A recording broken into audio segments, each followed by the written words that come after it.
આજે અમારી પાર્ટીનો જન્મદિવસ છે, સ્થાપના દિવસ છે। 1980માં આની જ્યારથી સ્થાપના થઈ ત્યારથી કાર્યકરો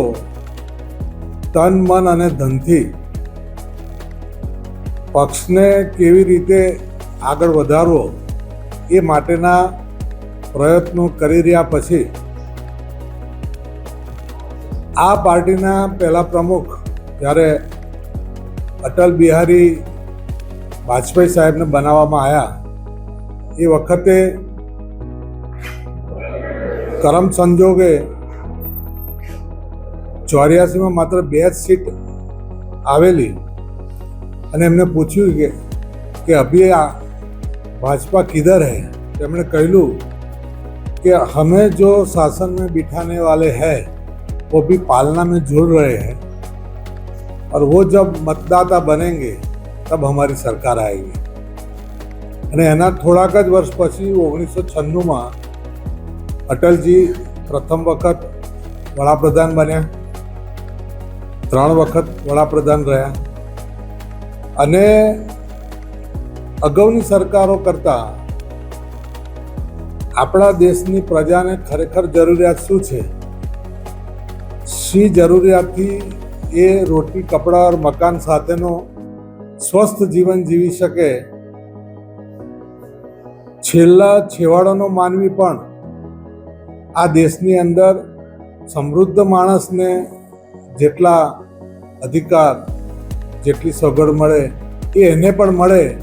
એ માટેના પ્રયત્નો આ સ્થાપના દિવસથી શરૂ કરવામાં આવેલા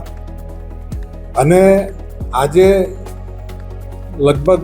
આખી દુનિયાને ખબર પડી ગઈ છે કે 2014માં જ્યારે એ બાદ નરેન્દ્રભાઈ આવ્યા તો જે ગરીબોને જોઈતી જરૂરિયાત છે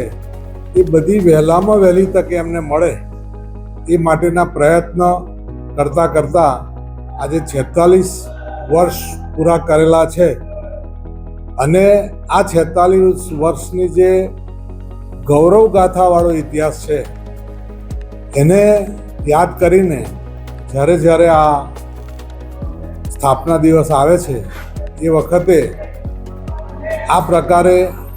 એની ઉજવણી કરવામાં આવે છે। આજે અમારા સ્થાપના દિવસે ખાસ મહેમાન તરીકે ડૉક્ટર ઋત્વિકભાઈ પધારેલા છે, જે અગાઉ ભારતીય જનતા પક્ષના પ્રદેશ યુવા મોરચાના પ્રમુખ તરીકે પણ સેવા આપી ચૂકેલા છે, એટલે એમનું માર્ગદર્શન પણ આપણા કાર્યકરોને બધાને મળશે અને અત્યારે સુધીમાં જેટલી પ્રગતિ ભાજપ દ્વારા પક્ષમાં અને દેશની સેવામાં થઈ છે એનાથી પણ વધારે પ્રગતિ આવતા સ્થાપના દિવસે થાય એવી અમે શુભેચ્છા પાઠવીએ છીએ। દાદા,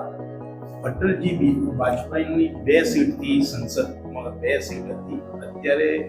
છેલ્લા 11 વર્ષથી નરેન્દ્રભાઈનું શાસન છે। એ વખતના મૂલ્યો અને સિદ્ધાંતો અને અત્યારના મૂલ્યો અને સિદ્ધાંતોમાં કોઈ તફાવત લાગે છે આપણને? આમાં સમય સંજોગ જે તે વખતે અટલજી વખતે હતા એ પછી દેશની સ્થિતિ, દેશની સમૃદ્ધિ,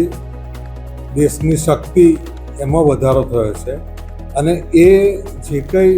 વિકાસની સાથે વધ્યું છે એ પ્રમાણે જે મૂલ્યો છે એની અંદર પણ વધારે સારો